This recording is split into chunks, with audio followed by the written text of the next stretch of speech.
Hey everybody, Ryan here with Rays Latest. And today we've got a bunch of news to talk about, all positives for the Rays for the most part.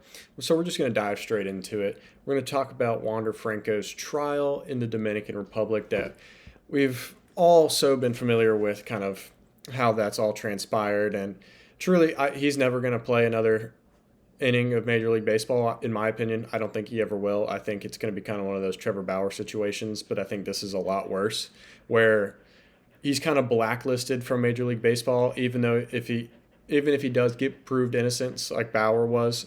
It's kind of one of those things where it's do you really is it worth the risk that you're putting onto your organization for having that type of person that was even accused of these things in the first place. So it's one of those things that gets really interesting, which I truly don't think he's ever going to play another inning of baseball.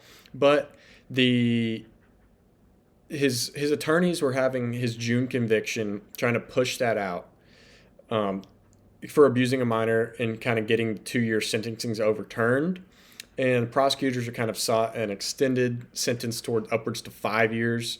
And the appeals court ruled in favor of Franco to get a new panel of judges to kind of oversee this case. And that he said Wander Franco's attorney stated the court understood that there were many flaws, many omissions, many issues, and decided to send the case to a new trial.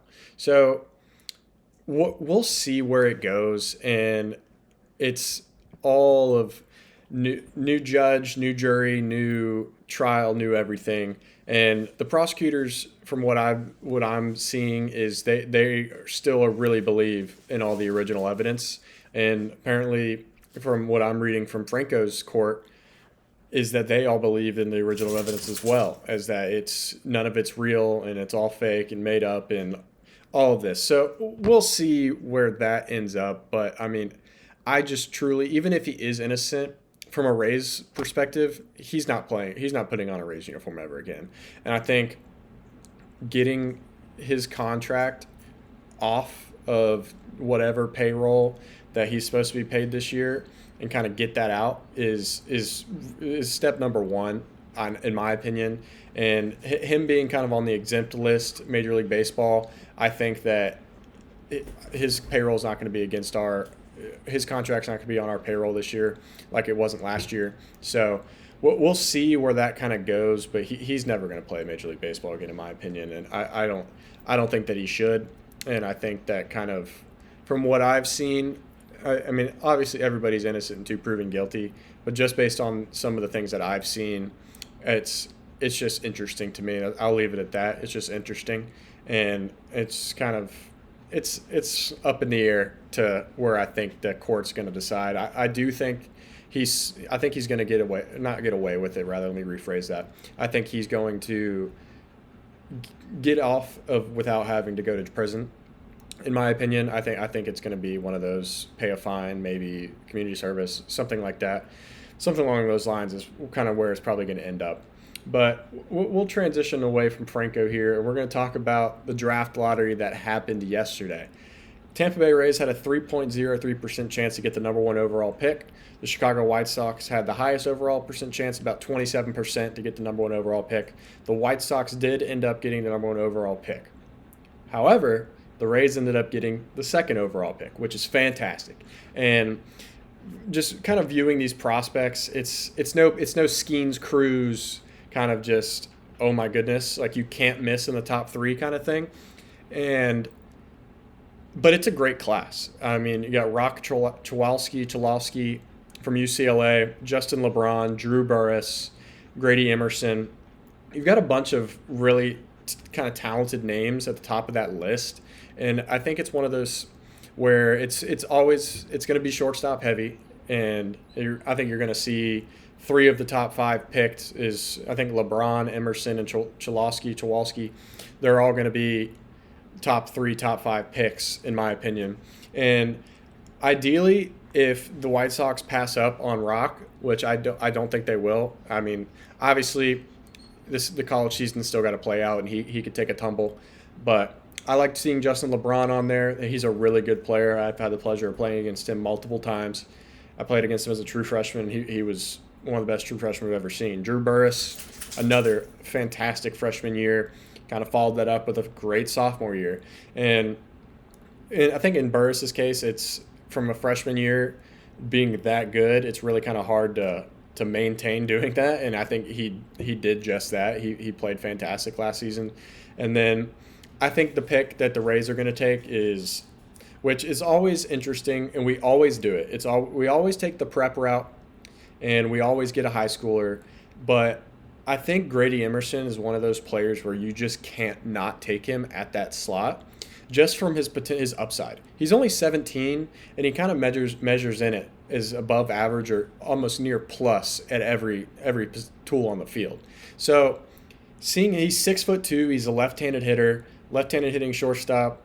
That just sounds like Tampa Bay Rays, and I think that going after a guy like that, especially that high up on the draft board, is a no-brainer in my opinion. And I think that he is going to be he plays in Texas, so he's competing against the best.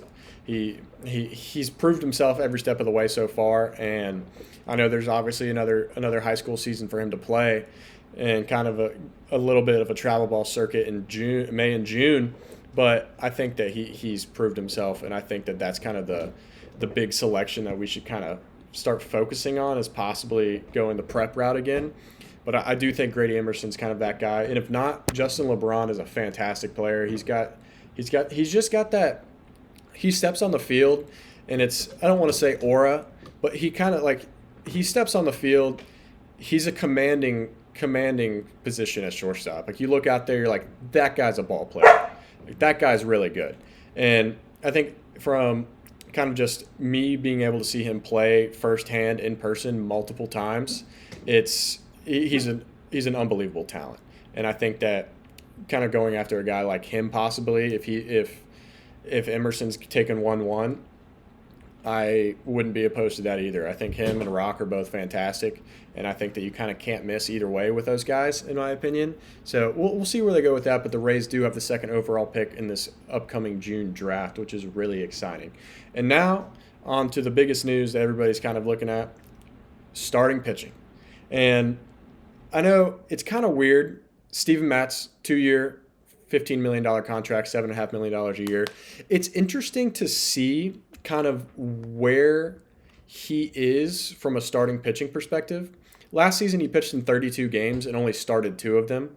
The year prior, he pitched in 53 games. Last season, he pitched in 53 games and only started 2 of them. The year prior, he played in 12 games and only started 7 of them. The year before, he pitched in 25 and only started 17. The year before, played in 15, started in 10.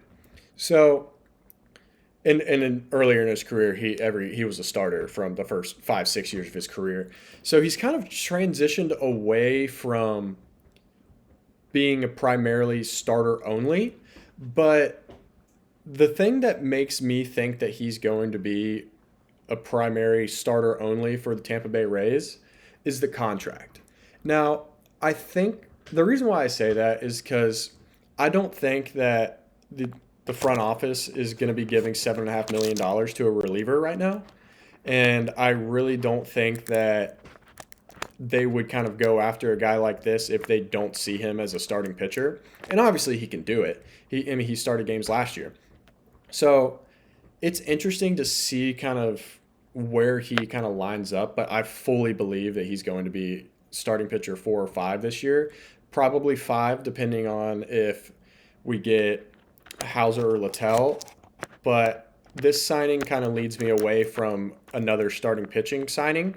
But we'll see in winter meetings upcoming this week. We'll truly see kind of where that goes, unless we kind of go a trade route and trade away a starting pitcher for like a Ketel Marte, which I know the Diamondbacks are kind of really searching for starting pitching right now. So that's really interesting to me. I mean, and then Matt's, for a career 4.1 ERA in 11 years, he's started 172 games, pitched in 246, and he's thrown over 1,000 innings, 1,004 in his career with 940 strikeouts. So he's kind of right below that 1 K per 9, which he's only walked 290 people in 1,000 innings.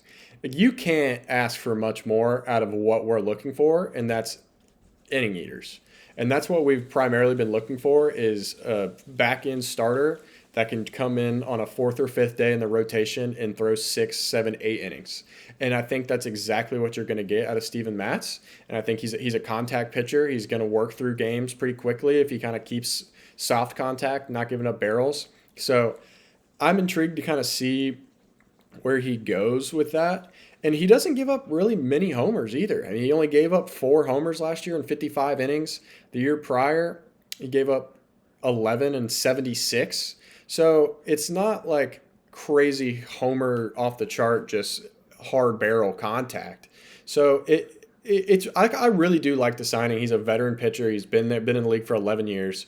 So I do like the signing. I do think just with the contract being what it is, I do think he's going to be a primary starting pitcher. But you guys let me know what you guys think about the signing and what you guys think about the draft lottery. And also, I would love to hear your guys' take on the whole Wander Franco situation because my head's all over the place on that. And I'm really intrigued to kind of see where that goes. So you guys have a great one, and you guys let me know what you guys think.